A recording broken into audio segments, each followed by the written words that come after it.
హనుమాన్ జయంతి సందర్భంగా రేపు ఉదయం వీర హనుమాన్ విజయయాత్ర నిర్వహించనున్నట్లు తెలిపారు బజరంగ దళ్ నేతలు. గౌలిగూడ నుంచి సికింద్రాబాద్ తాడ్బండ్ వరకు యాత్ర ఉంటుందన్నారు.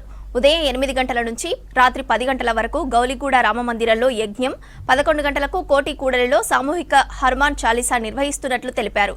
తర్వాత కోటి నుంచి ప్యారడైజ్ మీదుగా తాడ్బండ్ ఆలయం వరకు యాత్ర కొనసాగుతుందని తెలిపారు. యువత, హనుమాన్ భక్తులు పెద్ద ఎత్తున యాత్రలో పాల్గొనాలని పిలుపునిచ్చారు. విజయయాత్ర ప్రారంభమవుతుంది.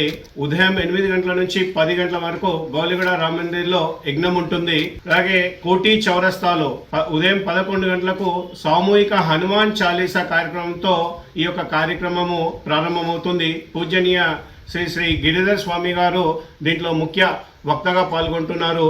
అలాగే మా యొక్క క్షేత్ర సంఘటన మంత్రి సత్యంజీ వారు కూడా ఉంటారు.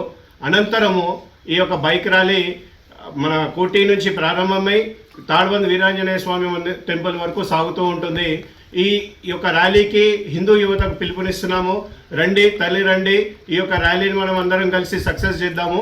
జై శ్రీరామ్. కోటి చౌరస్తా, Sultan Bazar, Narayanaguda, Kachiguda, Ashok Nagar, Bansilalpet, Byblos, Bata, Mankali temple, Paradise నుంచి తాడ్బంద్ వీరాంజనేయ స్వామి టెంపుల్.